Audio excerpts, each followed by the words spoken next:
मोक्ष मार्ग के प्रतिपादक चरण तीर्थंकर समय भगवान महावीर स्वामी के चरणों में कोटि कोटि वंदन करते हुए एक भवावतारी चर्चा चक्रवर्ती विष्णु प्रतिज्ञाधारी अखंड बाल ब्रह्मचारी आचार्य तुल्य पूज्य श्री जयमत जी महाराज साहब के चरणों में कोटि कोटि वंदन करते हुए उन्हें के 11वें पटेदार आचार्य सम्राट पूज्य श्री सुखचंद्र जी महाराज साहब के चरणों में कोटि कोटि वंदन। जय गच्छाधिपति व्याख्यान वाचस्पति उग्र विहारी वचन सिद्ध साधक 12वें पटेदार आचार्य प्रवश्री पार्श्वचंद्र जी महाराज साहब गौर तपस्वी उपाध्याय प्रवश्री गुणन चंद्र जी महाराज साहब मेरा नाम का क्या नाम मौन जीवन धारक परम पूज्य गुरुदेव डॉक्टर श्री पदम चंद्र जी महाराज साहब के चरणों में कोटि कोटि वंदन करते हुए सभी गुरु भगवंतों के चरणों में वंदन करते गुरुदेव श्री की आज्ञा से आप बंधु अनंत अनंत ज्ञानी सर्वज्ञ सर्वदर्शी तीर्थंकर प्रभु महावीर स्वामी जिन्होंने संसार के भव्य प्राणियों को जिनवाणी के माध्यम से विवेक का नेत्र खोलने के लिए प्रयत्न करने के लिए प्रेरणा दी। आत्मबंधु ज्ञानी जन कहते हैं कि जितने कर्म ये जीव काया से बांधता है, शरीर से कर्म करने से क्रिया करने से जो बांधता है उससे कई गुना ज्यादा कर्म ये जीव वचन से बांध लेता है, और जितने कर्म वचन से बांधता है उससे कई गुना ज्यादा कर्म ये जीव मन से बांध लेता है। आत्मबंधु ठीक उसका रिवर्स, जितने कर्म आप काया से काटते हैं उससे कई गुना ज्यादा कर्म किससे काट सकते हैं? वचन से काट सकते हैं। और जितने कर्म आप वचन से काट सकते हो उससे कई गुना ज्यादा कर्म मन से काट लिया जा सकता है। यानी जो कर्म करने का साधन है वही कर्म काटने का भी क्या बन सकता है? साधन बन सकता है।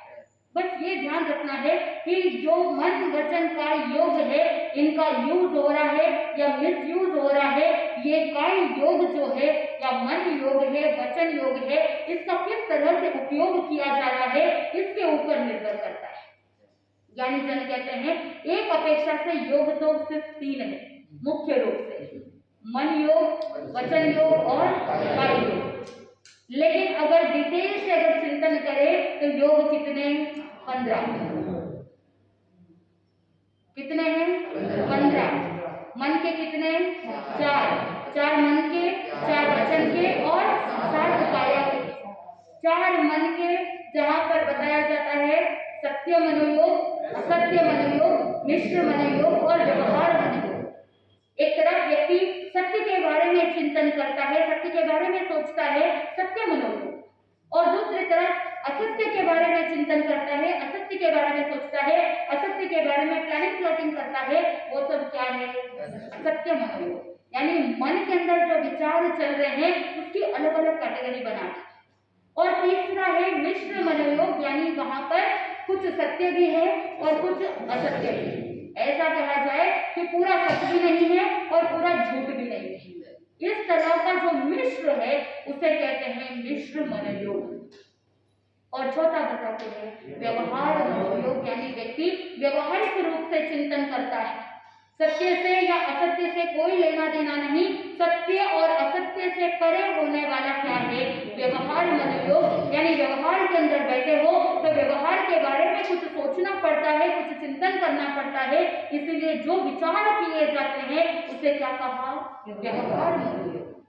ठीक उसी प्रकार वचन के लिए 4 भेद बताए जाते हैं। सत्य भाषा, सत्य भाषा कह दो या सत्य वचन योग कह दो। आत्मबंधुओं, आप जो बोलते हैं बहुत बार सत्य बोलते हैं तो वो कौन सी भाषा? सत्य भाषा। और कभी कभी झूठ का प्रयोग कर लेते हो, और वो झूठ कैसा होता है? कभी छोटा झूठ होता है तो कभी मोटा झूठ होता है। छोटा झूठ जो व्यवहार के अंदर रहते हुए छोटे छोटे झूठ बोल देते हैं। जैसे व्यापार कर रहे हो और व्यापार के टाइम में अगर कोई व्यक्ति कस्टमर आता है और आपसे कह देता है कि अमुक अमुक साड़ी खरीदनी है, आपने कह दिया कि ये साड़ी 20,000 की।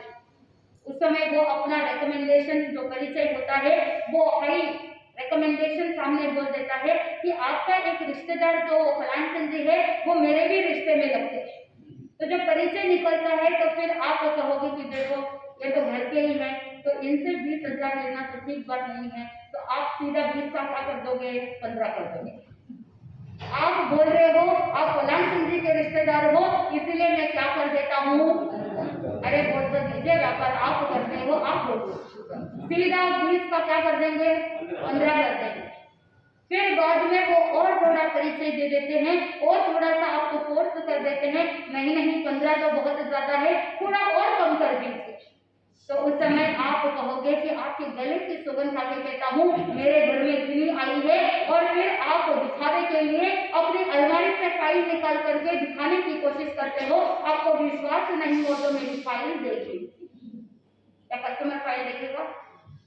आपको भी पता है कि वो कस्टमर फाइल नहीं देखेगा, लेकिन फिर भी आपको अपने आपको प्रूव करने के लिए आपने क्या किया, उस फाइल को आगे कर दिया। फिर बहुत ज्यादा बातचीत होती है तो फिर आप कहोगे कि इससे ज्यादा कम और नहीं कर सकता, ठीक है ना आपका ना मेरा, 15 नहीं तो 13 तो दे दीजिए। आत्म बंधुओं, आपके घर में भले ही 10 में आई हो, कितना भी बार्गेन करेंगे तो भी आप अपना मार्जिन तो रखते ही है। तो ये कौन सा झूठ? छोटा झूठ है, असत्य है, लेकिन ये झूठ छोटा झूठ है। कहने का आशय कि सामने वाले के पास ऑप्शन है, वहां पर उसको कोई मरणांतिक कष्ट नहीं हो रहा है, और उसके पास ऐसे भी प्रावधान है कि इच्छा हो तो यहाँ से ले सकते हैं, नहीं तो दूसरी दुकान से भी वो क्या कर सकते हैं, खरीद सकते हैं। इसीलिए ये है छोटा झूठ। घर के अंदर छोटे छोटे झूठ तो आप घर में बोलते ही हैं। बच्चों के लिए आप झूठ बोल देंगे, पति से कुछ मांगना है, कुछ लेना है, तो भी छोटे छोटे झूठ बोल ही देते हैं। तो भगवान ने कहा कि ये छोटा झूठ है, किसी को मरणांतिक कष्ट नहीं होता है। अगर आप अपने पतिदेव को पूछते हैं कि अभी त्योहार आने वाला है, रक्षाबंधन आने वाला है, एक साड़ी खरीद करके दे दो, तो उस समय पतिदेव कहते हैं अलमारी में 200 साड़ियां पड़ी है, अभी नहीं। तो उस समय आप क्या कहोगे? भले ही आपने अपने पतिदेव के पॉकेट से ही पैसे लिए हो या पति ने ही दिलाए हो, फिर भी आप कहोगे ये तो बहुत सारी साड़ियां तो मेरे पीहर से आई हुई है, आपको दिलाते ही नहीं हो। आपको भी पता है, उनको भी पता है, लेकिन ये छोटे छोटे झूठ क्या है, आप व्यवहार के अंदर संसार में रहते हुए बोलते हैं, लेकिन सामने वाले को मरणांतिक कष्ट उत्पन्न नहीं हो रहा है, क्योंकि पति जानता है कि ये साड़ियां तो मेरे पैसे से ही आई है, ठीक है कोई बात नहीं, कहने के लिए वो अपने पीहर पक्ष का भी रख लेते हैं। आत्मबंधु, भगवान ने कहा कि ये असत्य भाषा है, और ये असत्य भाषा जो छोटा झूठ है, उसके लिए भगवान ने अभी श्रावक के व्रतों के अंदर कुछ भी नहीं कहा, लेकिन जो मोटा झूठ होता है, ऐसा झूठ, ऐसा असत्य जो सामने वाले को मरण तुल्य कष्ट उत्पन्न करा सकता है। हो सकता है कि आपके ऐसे असत्य भाषा बोलने से, आपके कुछ ऐसे कटु वचन बोलने के कारण से सामने वाले को बहुत ज्यादा मरणांतिक कष्ट उत्पन्न हो गया, वो अगर डिप्रेशन में चला जाता है, आत्महत्या कर लेता है, सुसाइड कर लेता है, तो वहां पर वो कौन सा झूठ? बड़ा झूठ, मोटा झूठ। तो भगवान ने कहा कि एक श्रावक को इस तरह का मोटा झूठ नहीं बोलना, ऐसा वचन कभी नहीं बोलना जिससे सामने वाले को मरण तुल्य कष्ट उत्पन्न हो जाए। किसी ने आप पर विश्वास किया और विश्वास करते हुए आपसे अपनी निजी बातें शेयर कर ली, लेकिन कभी ऐसा होता है कि बहुत लंबे टाइम पीरियड तक अच्छी दोस्ती होती है, लेकिन कब वो राग द्वेष में बदल जाता है पता नहीं चलता, और क्रोध के वेग में आकर के अगर आपने अपने मित्र के भेद खोल दिए दूसरों के सामने, तो हो सकता है कि उसको बहुत ज्यादा शर्मिंदगी महसूस हो सकता है कि वो टेंशन डिप्रेशन में चला जाए और आत्महत्या कर ले। तो ये पाप किसके ऊपर? जिसने वो मर्मकारी भाषा बोली है, जिसने दूसरों के कॉन्फिडेंशियल बातों का भेद खोला है, उसको ये हिंसा का पाप लग जाता है। इसीलिए भगवान महावीर स्वामी ने कहा कि ऐसा मोटा झूठ कभी भी जीवन में नहीं बोलना। तो भाषा 4 प्रकार की, वचन योग 4 प्रकार के, सत्य भाषा, असत्य भाषा, और तीसरा क्या है? मिश्र भाषा। जिस समय आपको अपने आप को बचाना होता है, उस समय आपका मन नहीं करता है कि पूरा झूठ बोल दे, तो आप क्या करोगे? थोड़ा सा सच बोलोगे, थोड़ा सा झूठ बोलोगे। इस तरह की मिश्र भाषा का प्रयोग व्यवहार के अंदर आप करते हो जिससे मायाचार का सेवन होता है, कपट का सेवन होता है। इसीलिए ज्ञानीजन कहते हैं कि मिश्र भाषा का भी प्रयोग कभी भी जीवन में नहीं करना। और चौथा है व्यवहार भाषा, व्यवहार वचन योग। जब आप यहाँ से ट्रैवल करते हो और मान लो कि ट्रेन में आप यहाँ से बैठे हैं और बैंगलोर जा रहे हैं, और जैसे ही बैंगलोर का स्टेशन आप पहुंचते हो तो आप कह दोगे बैंगलोर आ गया। क्या बैंगलोर के पैर लगे हैं जो बैंगलोर आ जाएगा आपके पास? व्यवहार के अंदर आप बोलते हो कि बैंगलोर आ गया, लेकिन सत्य तो क्या है कि हम बैंगलोर पहुंचे। तो ये व्यवहार भाषा है। और व्यवहार भाषा के अंदर बहुत सारे ऐसे हैं। आप कहोगे कि मैंने झाड़ू निकाला, झाड़ू को नहीं निकालते हैं, किसको निकालते हैं? कचरे को निकालते हैं। तो आत्मबंधुओं, आप दूसरे और भी बहुत सारे ऐसे एग्जाम्पल्स हैं। जैसे आप कह दोगे कि आटा पिसाते हो, लेकिन आटे को नहीं पिसवाते हैं, आप क्या करते हो? धान्य को पिसवाते हैं। गेहूं को पिसवाए तो गेहूं का आटा हो जाएगा, और अगर चने को पिसवाया तो बेसन हो जाएगा। तो आटे को कभी पिसाया नहीं जाता, लेकिन व्यवहार के अंदर आप क्या कहते हो? इस तरह की बातें कह देते हो। आप कह दोगे कि आप अमुक अमुक स्थान पर गए हैं या वो स्थान आपके पास आया। अब जैसे उदाहरण के लिए आप ट्रेन में बैठे हैं और ट्रेन चल रही है, लेकिन आपको लगता है कि आपके साथ साथ पेड़ भी चल रही है और पेड़ के साथ साथ छाया भी चल रही है। अब क्या कहोगे? बच्चा कहेगा कि माँ पौधे चल रहे हैं, पेड़ चल रहे हैं। क्या पौधे पेड़ चलेंगे? नहीं चलेंगे। और साइंस के अंदर, विज्ञान के अंदर इसे कहा थियरी ऑफ रिलेटिव मोशन, यानी जहां पर व्यक्ति अकेला चल रहा है, लेकिन व्यक्ति के साथ साथ ऐसा प्रतीत होता है, ऐसा इल्यूशन होता है, ऐसी भ्रमणा होती है कि साथ में दूसरी वस्तुएं जो स्थिर है वो भी हमारे साथ क्या कर रही है? चल रही है। आप ट्रेन में बैठे हो और ट्रेन एक जगह पर रुकी हुई है, और बाजू के ट्रैक में से जब ट्रेन निकलती है, एक बार के लिए आपको लगता है कि आपकी ट्रेन ही चल पड़ी है। ये भी क्या है? रिलेटिव मोशन है। आत्मबंधुओं, व्यवहार के अंदर आप कह दोगे, बहुत सारी बातें कह देते हो, लेकिन उससे किसी जीव को कोई भी कष्ट नहीं होता। तो भगवान ने जो सिद्धांत बताए हैं वो पूर्व में भी, भूतकाल में भी वो सिद्धांत प्रूव हो जाते थे। कहते हैं कि प्रत्यक्ष को प्रमाण की जरूरत नहीं होती। कुछ लोगों के मन में यह तर्क आता है कि पहले जो बात इतने साल पहले, 2800 साल पहले जो भगवान ने कहा था, क्या वो आज की तारीख में फिट होते हैं? चाहे भूतकाल ले लो, चाहे वर्तमान काल ले लो, या चाहे भविष्य काल ले लो, तीनों काल में प्रभु के सिद्धांत फिट होते हैं। अलग अलग परिप्रेक्ष्य में फिट हो जाते हैं। उसके लिए क्या चाहिए? स्वयं का सही चिंतन चाहिए। तो 4 मन के और 4 वचन के और फिर 7 काया के। आत्मबंधुओं, ये जो शरीर है, ये जो काया है, बहुत पुरुषार्थ करने के बाद मनुष्य रूपी शरीर प्राप्त हुआ है। बहुत मेहनत की है इस जीव ने, क्योंकि पहले तो सिर्फ एक शरीर था। एक इंद्रिय के भाव में हमने स्पर्शनेंद्रिय को प्राप्त किया था, और उस समय न आंख थी, न कान थे, न नाक थे, कुछ भी नहीं थी, सिर्फ एक इंद्रिय था। और उसी इंद्रिय से श्वास लेते और उसी स्पर्शनेंद्रिय से जीव क्या करता है? संवेदनाओं को भी फील करता और उसी से सभी अनुभूतियों को भी प्राप्त कर लेता, और उसका डेवलपमेंट इतना अधिक नहीं होता। ये जीव एक इंद्रिय के अंदर भी इतनी वेदना सहन कर चुका है। ये जीव औदारिक शरीर को भी प्राप्त कर चुका है। 7 काय योग में सबसे पहला कौन सा है? औदारिक शरीर का योग। यानी औदारिक का मतलब क्या है? उदार पुद्गलों से, उदार यानी बड़ा, स्थूल पुद्गलों से जो शरीर बना है, जिसमें हड्डी है, रक्त है, मांस है, मज्जा है, वीर्य है, उससे जो शरीर बनता है, उस शरीर को क्या कहा? औदारिक शरीर। और उसका जब कार्मण शरीर के साथ मिश्रण हो जाता है, कार्मण शरीर का मतलब है जो कर्मों का समूह है, उसे क्या कहा?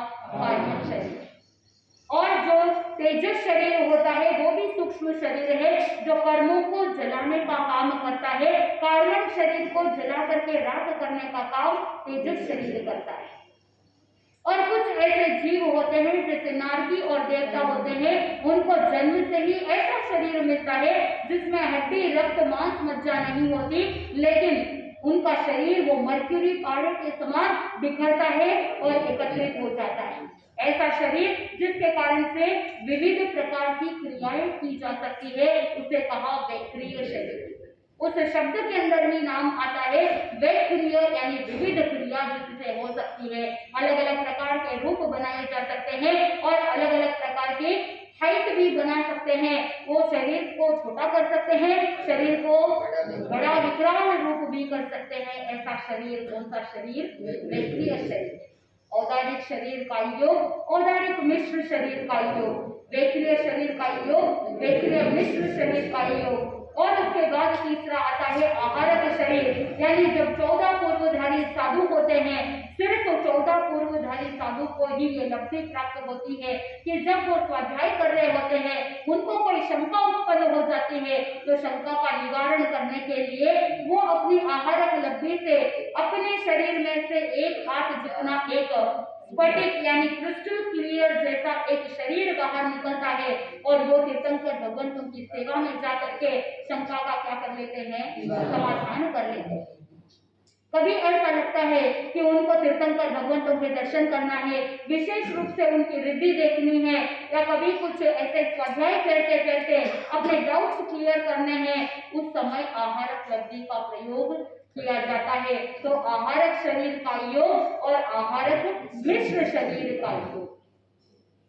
और उसके बाद सातवां कौन सा है? कार्मण शरीर का योग। क्योंकि तेजस शरीर और कार्मण शरीर दोनों साथ में रहते हैं, तो उसे अलग से तेजस शरीर का योग नहीं लिया गया, कार्मण शरीर का योग में ही तेजस शरीर समाविष्ट हो गया। इस तरह से मूल रूप में योग 3 होते हैं और विस्तार रूप से योग कितने होते हैं? 15। आत्मी बंधुओं, जितने कर्म इस शरीर ने शरीर के माध्यम से किया, उससे कई गुना ज्यादा ये जीव क्या कर देता है? अपने वचन के माध्यम से कर लेता है। बहुत बार ऐसा होता है, ऐसी ऐसी परिस्थितियां बन जाती है कि आपके मन के ऊपर कंट्रोल नहीं रहता और उस समय आपके मुंह से अपशब्द निकल जाता है। सज्जन होने के नाते आपकी भाषा, आप उत्तम कुल में जन्मे हैं, जैन कुल में जन्मे हैं, तो आपकी भाषा कैसी होनी चाहिए?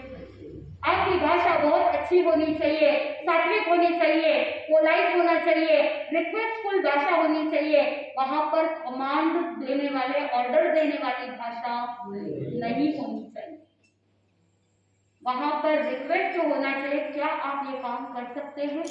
तो सामने वाला चाहे कितना भी मन हो या नहीं हो, आपकी उस पोलाइट और एकदम विनम्र वाली भाषा को सुन करके सामने वाले का मन हो जाता है कि काम कर ले। आगे बढ़ो। हम जब अमेरिका के क्षेत्रों में विचरण कर रहे थे, वहां पर हमने देखा कि छोटे छोटे बच्चों के अंदर, बड़ों के अंदर ये संस्कार जन्म से ही दिए जाते हैं। स्कूल के अंदर भी यही भाषा का प्रयोग होता है कि वहां पर पोलाइट और रिक्वेस्टफुल भाषा, कहीं पर भी कोई भी कमांड नहीं देते, कहीं पर भी कोई भी छोटे से छोटा बच्चा होगा, उसके माता पिता भी उसे क्या करेंगे? रिक्वेस्ट दे करके रिक्वेस्टफुल भाषा में बात करेंगे। वहां पर ऐसा नहीं बोलते हैं चलो ये काम कर लो, इस तरह से ना तो ऑर्डर होता है और ना ही उसका टोन ऐसा होता है। और आप क्या करते हो? आप धमकाते हो, डराते हो अपने बच्चों को, बचपन से ही उनके मन में भय उत्पन्न कर देते हो, बचपन से ही आपकी भाषा की उनको आदत पड़ जाती है। फिर अचानक से जब आप प्रवचन सुनते हो और उस समय आपको लगता है कि आपकी भाषा को चेंज करना है, तो बच्चे भी हैरान हो जाते हैं, आज मम्मी को क्या हो गया है, इतने आराम से शांति से कैसे बात कर रहे हैं? आत्मबंधुओं, वचन के कारण से भी कर्म उदय के अंदर आ जाते हैं।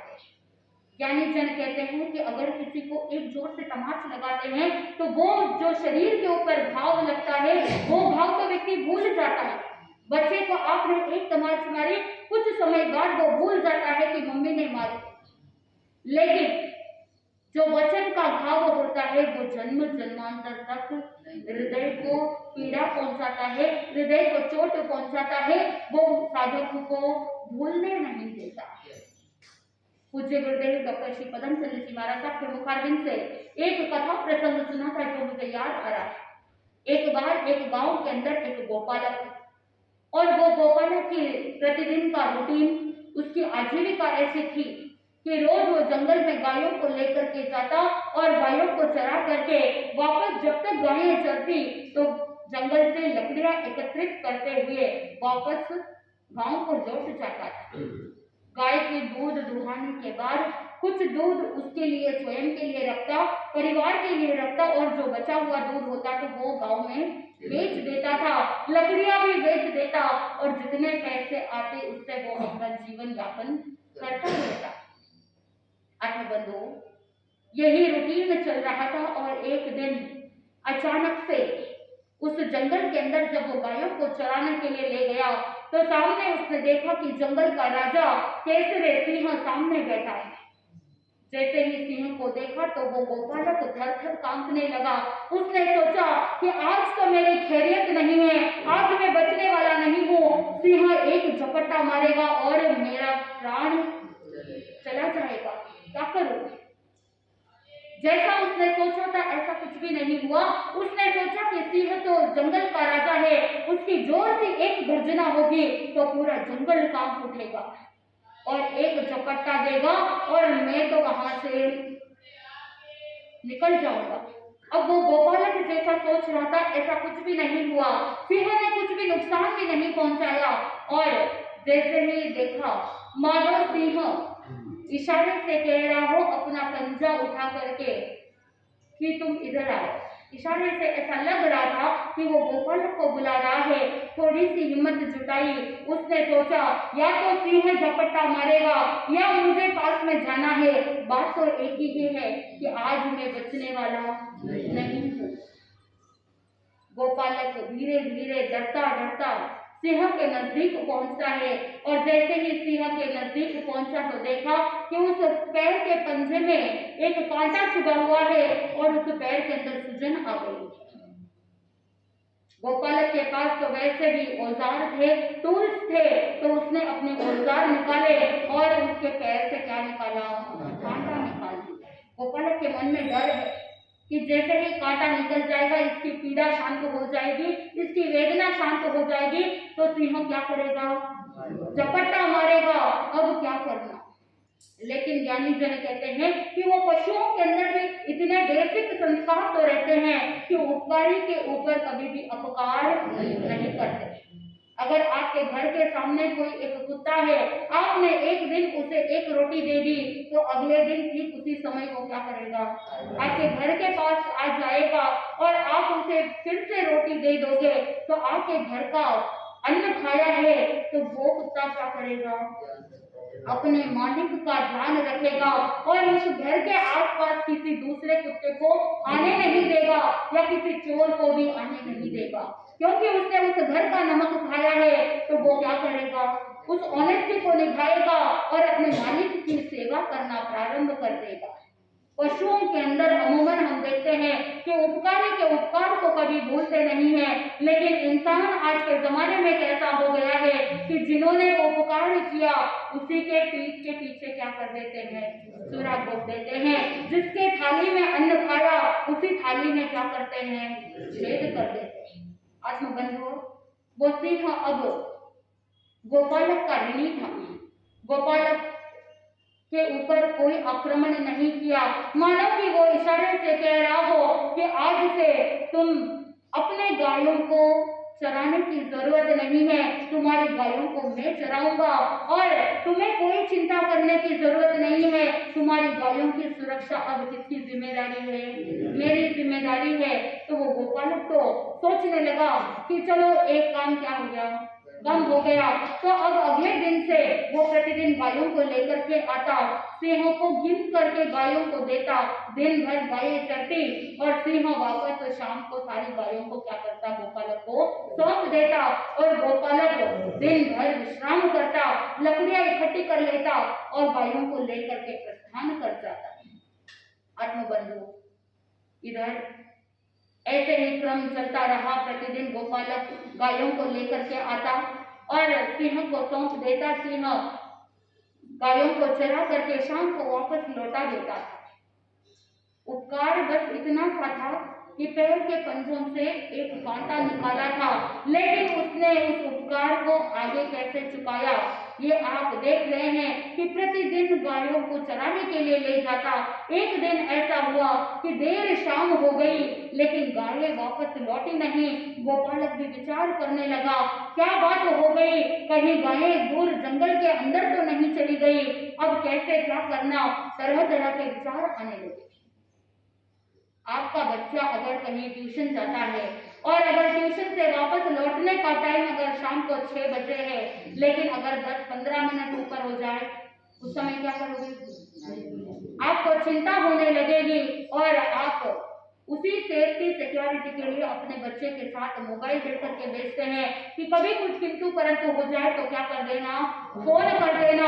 लेकिन कभी ऐसी परिस्थिति बन जाती है कि फोन स्विच ऑफ हो जाता है, बैटरी लो हो जाता है, तो फिर आपके चिंता का कोई आर पार नहीं होता। क्यों? क्योंकि पहले जमाने में बहुत सारे बच्चे होते, इतना टेंशन नहीं होता, एक एक क्रिकेट की टीम खड़ी हो जाती एक एक के घर में। लेकिन आज के जमाने में कितने एक होता है और वो एक भी आपके कलेजे का टुकड़ा होता है, और जब उसे कुछ थोड़ा सा कुछ हो जाए तो आपकी छाती में क्या हो जाता है, लगता है कि 5 किलो का भार रख दिया हो। वो टेंशन, वो स्ट्रेस हमेशा बना रहता है। आपके बच्चे की सेफ्टी सिक्योरिटी के लिए हमेशा आप चिंतित रहते हैं। और पहले पॉजिटिव सोचेंगे या पहले नेगेटिव सोचेंगे? पॉजिटिव तो बाद में सोचेंगे, पहले मन में नेगेटिव आ जाएगा कि कहीं मेरे बच्चे के साथ कुछ गलत तो नहीं हो गया है, कहीं कुछ एक्सीडेंट तो नहीं हो गया, कहीं वो कहीं गिर तो नहीं पड़ा है, क्या हो गया है, अभी तक आया नहीं। वही अगर आधा घंटा पौना घंटा हो जाए तो और ज्यादा टेंशन हो जाता है। आप उसको ढूंढने के लिए बाहर निकल जाते हो, देखने के लिए कि कहाँ पर रह गया है आपका बच्चा। उसके फ्रेंड्स को फोन करोगे, उसके टीचर को फोन करोगे, हर जगह तपास करोगे, पूछताछ करोगे और पता लगाओगे कि आपका बच्चा कहाँ है। अब वो गोपालक के मन में भी तरह तरह की बातें आ रही थी। सोचा कि सिंह है और सिंह की फितरत क्या है, उसका आहार क्या है, वो गाय को भी आहार बना सकता है। उसके मन के अंदर नेगेटिव बात आ गई, कहीं सिंह ने अपनी नीयत तो खराब नहीं कर दी, कहीं सिंह ने मेरी गायों को अपना आहार तो नहीं बना लिया। अब उससे रहा नहीं गया, बहुत देर हो गई थी, तो वो वहां से उठ करके स्वयं जंगल के अंदर देखने के लिए निकला और ढूंढते ढूंढते बहुत अंदर जंगल के अंदर चला गया। आपको बंधुओं, संयोग ऐसा हुआ कि उस दिन पिछले 3 दिन से सिंह को कोई शिकार नहीं मिला था। 3 दिन से भूखा है, 3 दिन से प्यासा है, तो सिंह को देर शाम को ही भोजन मिला था। क्योंकि बहुत भूख लगी थी तो वो पहले गायों को लौटाना छोड़ चुका था, भूल गया कि गायों को लौटाना है। 3 दिन की उस भूख के कारण से वो पहले अपना भोजन करने के लिए रख गया। गोपालक जैसे ही जाता है जंगल के अंदर, देखा वो सिंह क्या कर रहा है, भोजन कर रहा है, और जैसे ही उसको देखा तो वहां पर वो क्रोध के वेग में आकर के न आव देखा न ताव, उसने परिस्थिति को समझा नहीं, उसकी गायों को देखा नहीं, और परिस्थिति को बिना समझ करके ही जोर से बोल पड़ता है, डांडों को खाने वाला हाड़ खाओ। कैसा कटु वचन था, और ऐसे कटु वचन को सुन करके सिंह को बड़ा दुख हुआ और वहां से वो उठ करके जोर से गर्जना करता है, पूरा जंगल कांप उठता है और वो गोपालक भी थर-थर कांपने लगता है। मानो कि वो सिंह इशारे से उस गोपालक को कहता है और इशारे से उसकी कुल्हाड़ी की तरफ इशारा करता है, उठाओ इस कुल्हाड़ी को और मेरे पीठ पर वार करो। अब वो गोपालक थर-थर कांप रहा है, करे तो प्रॉब्लम और नहीं करे तो भी प्रॉब्लम, लेकिन वो भयभीत होकर के उठाता है कुल्हाड़ी को और कुल्हाड़ी को उठा करके पीठ पर जोर से वार करता है। जैसे ही वार किया, भयंकर पीड़ा हो रही है सिंह को, पूरा शरीर लहू लुहान हो गया है, खून की धारा बहने लगी, भयंकर पीड़ा हो रही है, और मानो इशारे से वो सिंह कहता है, तुम चले जाओ यहाँ से, आज के बाद तुम इस जंगल में दिखना मत, तुम्हारा चेहरा भी मत दिखाना और तुम्हारी गायों को भी ले जाओ। और याद रखना कि 6 महीने के बाद तुम वापस यहीं पर आकर के मुझसे मिलना। गोपालक डरते डरते अपनी गायों को लेकर के प्रस्थान कर जाता है। इधर पीछे सिंह का शरीर पूरा खून से भरा हुआ, खून से लथपथ है, भयंकर वेदना हो रही है। वहां पर तो जंगल के अंदर कोई डॉक्टर नहीं, कोई इलाज करने वाले भी नहीं। आपके शरीर पर अगर छोटा सा एक कट आ जाए तो आप पूरे घर को सिर पर ले लोगे। कोई कहेगा कि दवाई लेकर के आओ, कोई बैंडेज लाने के लिए दौड़ेगा, कोई डेटॉल लाने के लिए दौड़ेगा। पूरे घर के अंदर ऐसा वातावरण हो जाता है कि एक छोटा सा कट है, लेकिन उस एक कट के पीछे भी कितना तामझाम हो जाता है। चले जाओगे डॉक्टर के पास, एंटी टेटनस इंजेक्शन लेने के लिए चले जाओगे, लेकिन वहां पर जंगल के अंदर कोई डॉक्टर नहीं, कोई इलाज करने वाले नहीं है। वो सिंह वहां से सीधा नदी के किनारे जाता है और उस गीली मिट्टी के अंदर लोट लगाता है और वहां पर एक लेप लग जाता है। इसी का नाम है प्राकृतिक चिकित्सा। प्रकृति से जो चिकित्सा की जाती है उसी का नाम है प्राकृतिक चिकित्सा, यानी नेचुरली जो ट्रीटमेंट किया जाता है उसी पद्धति को क्या कहा, नेचुरोपैथी। आत्मबंधुओं, नेचुरोपैथी के अंदर भी मड पैक लगाया जाता है और वहां पर बहुत सारे प्रॉब्लम्स का सोल्यूशन भी निकाला जाता है, इलाज किया जाता है। आत्मबंधुओं, अब सिंह का डेली रूटीन था कि रोज वो नदी के किनारे जाता और गीली मिट्टी के अंदर लोट लगाता और लोट लगाते लगाते मिट्टी का लेप लग जाता। ऐसे करते करते कालांतर में वो घाव मिल गया। चमड़ी जो मिलनी चाहिए थी वो चमड़ी मिल गई और चमड़ी के ऊपर जो बाल आने चाहिए थे वो बाल भी आ गए। 6 महीने व्यतीत हो गए। अब सिंह को किसका इंतजार था? उस गोपालक का इंतजार था। सिंह को याद था कि 6 महीने के बाद गोपालक को आने के लिए कहा और गोपालक को भी याद था कि 6 महीने के बाद मुझे किससे मिलने जाना है? सिंह से मिलने के लिए जाना है। क्योंकि गोपालक और सिंह का एक अच्छा बॉन्डेज बीच में बन गया था, तो वो गोपालक सीधा जंगल में जाता है और जाकर के सिंह से मिलता है। जैसे ही सिंह के पास गया, सिंह ने मानो इशारे से कह रहा हो कि तुम पहचानो कहां पर तुमने वार किया था। उस समय वो गोपालक पहचान नहीं पाता है क्योंकि चमड़ी मिल गई थी और उस चमड़ी के ऊपर बाल आ गए थे, घाव दिखाई नहीं दे रहा था। उस समय वो सिंह कहता है कि तुमने मेरे शरीर के ऊपर जो घाव किया था वो घाव तो मिल गया, लेकिन उस दिन तुमने जो कटु वचन कहे थे, तुमने जो अपशब्द कहे थे, वो आज भी मेरे हृदय को क्या कर रहा है, पीड़ा पहुंचा रहा है। इसीलिए आत्मबंधुओं, कहने का आशय यही है कि शरीर पर जितने भी घाव हो जाते हैं, इंसान घाव को भूल जाता है, इंसान उस घाव से मुक्त भी हो जाता है, लेकिन जो वचन का घाव होता है वो वचन का घाव बहुत तीव्र होता है। इसीलिए ज्ञानी जन कहते हैं कि जिस समय बोलो तो तोल मोल करके बोलो, कि आप जो बोल रहे हैं कि वो बात सत्य है या असत्य है, इसका फिल्टर आपको करना चाहिए कि अगर असत्य भाषा है तो उसे भी क्या कर देना, छोड़ देना। ज्ञानी जन कहते हैं कि कुछ बातें ऐसी होती है जो सत्य है, लेकिन ऐसा सत्य जो सामने वाले को मरणांतिक कष्ट उत्पन्न करने वाला है, तो वो सत्य भी असत्य की श्रेणी में आता है। ऐसे समय में ऐसा सत्य नहीं बोलना चाहिए। जैसे आगमों के अंदर उल्लेख मिलता है कि जब कोई मुनिराज जंगल के अंदर पेड़ के नीचे ध्यानस्थ खड़े हैं, वहां पर वो अपने संयम की साधना में तल्लीन है। जंगल में एक शिकारी आता है और शिकार करने के लिए तीर चलाता है, लेकिन एक तरफ उसने देखा कि आगे आगे हिरण दौड़ रहा है और पीछे पीछे शिकार भी दौड़ता रहता है। शिकारी दौड़ रहा है और आगे आगे हिरण एस्केप हो जाता है। और जब शिकारी ने देखा कि हिरण अभी नजर नहीं आ रहा और उसने देखा कि वहां पर कौन खड़े हैं, मुनिराज खड़े हैं, और वो शिकारी मुनिराज को पूछता है कि मुनिराज, आपने यहाँ से हिरण को जाते हुए देखा क्या? उस समय मुनिराज क्या कहेंगे? आप बोले तो कह देते, झूठ बोल देते कि इस डायरेक्शन में जाना है या गलत रास्ता बता देते। मुनिराज के पास एक दुविधा होती है, सत्य बोले तो प्राणी की हिंसा हो जाती है और असत्य बोले तो भी महाव्रत खंडित होता है। सत्य बोले तो भी अहिंसा का महाव्रत खंडित होता है और असत्य बोले तो भी महाव्रत खंडित होता है। इसीलिए ज्ञानी जन ने कहा, प्रभु महावीर स्वामी ने कहा कि ऐसी परिस्थिति में मुनि को क्या करना, आप क्या करोगे? आप व्यक्ति को गुमराह करोगे।